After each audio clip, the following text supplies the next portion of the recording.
Hey folks, my name is Matthew Smith. I'm a guitar teacher.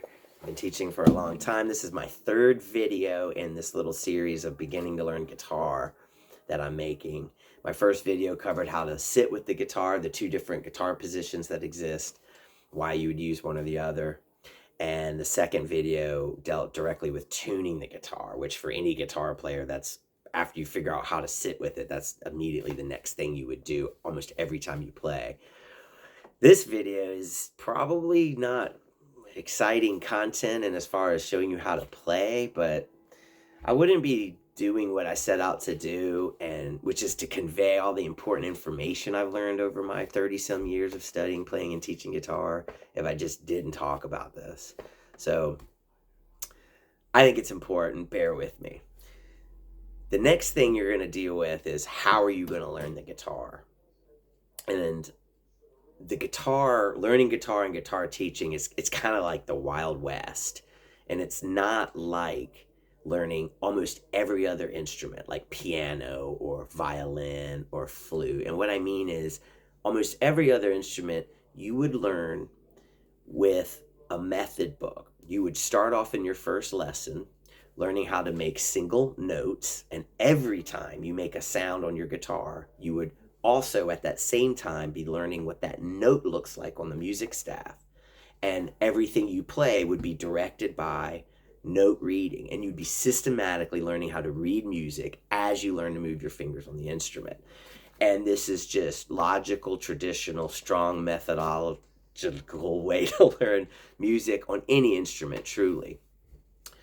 But guitar is not typically learned that way, and it exists in this kind of limbo world, and it's a really big deal. It's something that should be at least understood to a degree so you can find your place in all of this and decide what directions you want to go as you learn guitar and try different things.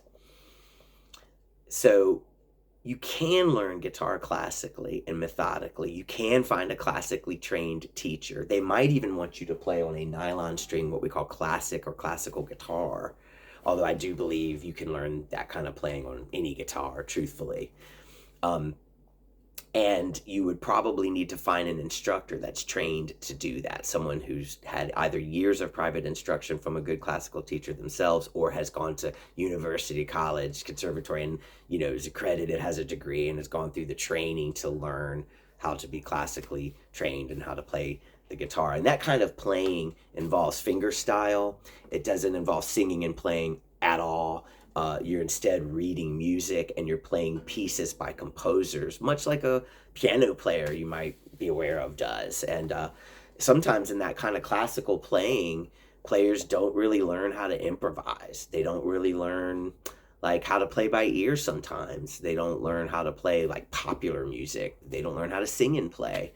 They might do all this classically trained kind of composed serious music on the guitar and not play contemporary at all. Most guitarists these days cross over and they play both to some degree, but you will find some classical players that are just exclusively classical. So imagine the division in just the guitar world where you have these like two distinct, very time-tested and popular ways of playing guitar, and they're completely different.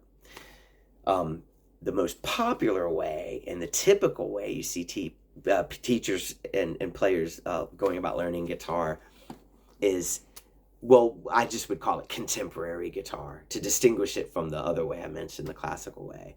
And in contemporary guitar, I think the idea is that you're going to start off learning chords, and you're going to start off learning accompaniment on the guitar so that you can sing over it, or you can play songs along with other singers or instruments. And that kind of music generally doesn't require that you read notes to learn the songs. And that kind of music often can be figured out by ear because they often follow common patterns that can be picked up on. There's some issues with learning guitar this popular way. I mean, obviously it's popular. Obviously it's the way most people learn. And obviously it's a lot of fun if you do it and it happens to sync with your imagination and your interest in music. But I've met a lot of players who, it turns out, want to learn guitar, and they're interested in guitar and they're interested in music, but they're not really fancying themselves as singing and playing or playing in a band. And it turns out just strumming chords and learning that kind of accompaniment style falls a little flat with those players, and turns out they're not as interested in that as they would be learning notes, learning reading, and learning playing instrumentally like that. So there is, I think, a situation people can be in quite commonly where one type of guitar learning is going to make all the difference and be more interesting to them than the other type. And you just kind of have to figure out where you are in that. No one could tell you.